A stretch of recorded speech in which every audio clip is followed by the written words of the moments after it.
What's up, everybody? I'm the Nerf modding nerd, and this is a review of the Nerf Laser Ops Classic Ion. So I know that it's been a while since I've filmed and released one of these, but I've been busy with the quarantine. Everybody's been home, and it's just been chaotic. So yeah, let's get into this. So what makes this a Laser Ops Classic is the yellow paint scheme, and it's also a smaller and cheaper blaster. So in the Laser Ops Pro line, you have the Alpha Point and the Delta Burst, which I'll put up on screen right now.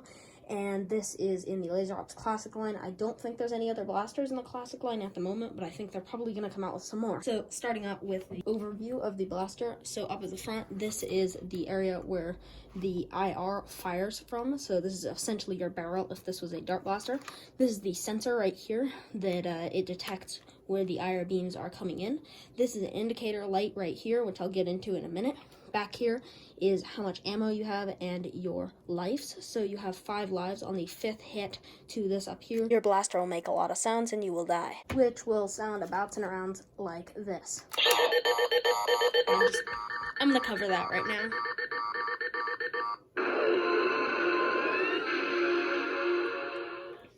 Yeah, it's really freaking annoying, and it lets everybody know that you are dead. So yeah, so that's your lives down here. Green for when you have full lives remaining, and I believe the first hit. Then flashing green for when you get hit the 2nd time.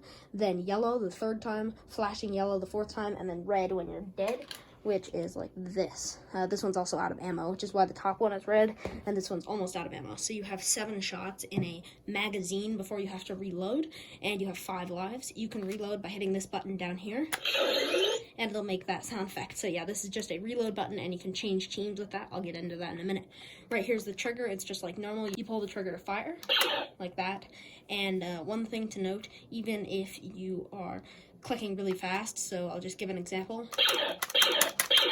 It is rate limited and it'll only fire like once a second or so.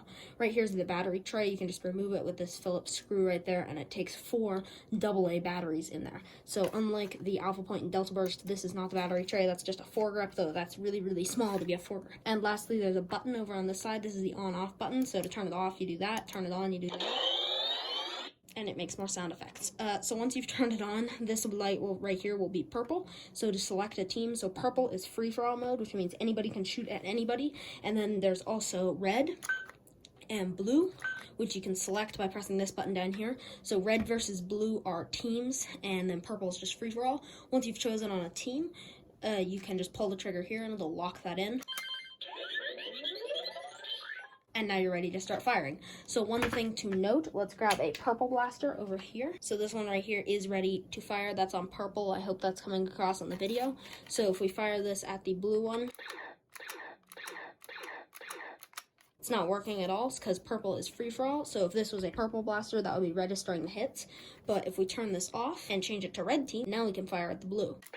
And then another thing, you cannot fire blue at blue and red at red. Stuff like that. Purple at purple works because you have to be in purple for free-for-all, but the team versus team, which is red versus blue, does not work. And I don't know why I have both of these flipped around upside down for you guys. So if I were to change this to blue, which I'll do real quick now, like so, and that one's also blue, I cannot fire at this. It won't work either way. So before we get into the firing demo, I'm just going to show you how to boot up this blaster from the start. So you pull it out of the package, you install your 4 AA batteries over here. I'm going to cover this because there's other people in the house and I don't want to make a racket right now. So you're going to press the on button like that.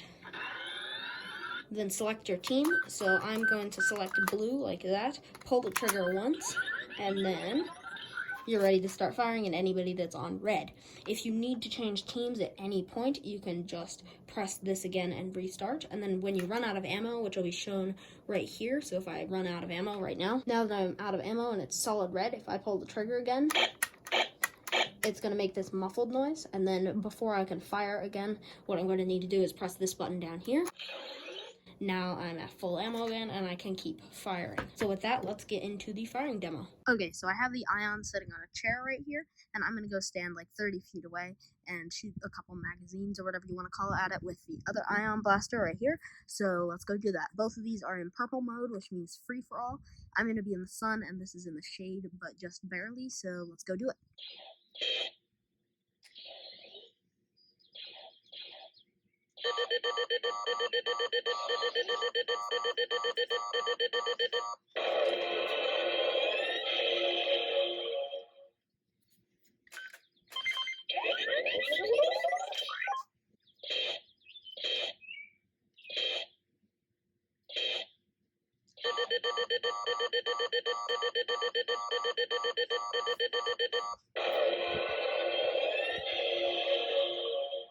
So overall, I think these things are pretty cool. I don't personally like the fact that they are so small. With like this is supposed to be a hand grip. I don't think that works well at all. But overall, I do really like the blaster, and I think it's a great choice. This isn't actually firing any darts of any kind, so don't purchase that if that's what you're looking for. But if you're looking for an at-home laser tag system, I definitely recommend it. One thing to note, as opposed to regular laser tag, you cannot see the ammo firing out of the barrel no matter what. It's not just on the video. I can't see it personally, and you'd have to have a special sensor like this to be able to detect it, but that's the only way you can do that, so it's really guess and check. Another thing that annoys me is how vague these sights are. So I know that this thing fires in a scatter pattern, because otherwise you'd have to have it exactly in line with this, so it's kind of a shotgun, but gosh, those sights are so vague. So on normal Nerf blasters, they're really, really small, and it's really a pain to aim because they're so small compared to how accurate the blaster is. But this is like the most accurate blaster in existence, and those are the least accurate sights that I've ever seen on a Nerf blaster. But other than that, I think it's really cool. I got this 2-pack on Amazon for $20 a piece, and I purchased 2 of them, and they all work great, and I definitely recommend it. So I'll leave a link to that in the description if you want to purchase that. That is unfortunately going to be the end of this video. If you enjoyed, please do like, share, and subscribe for future content, for weekly Nerf news, mods, reviews, and more, and I'll see you guys in the next video.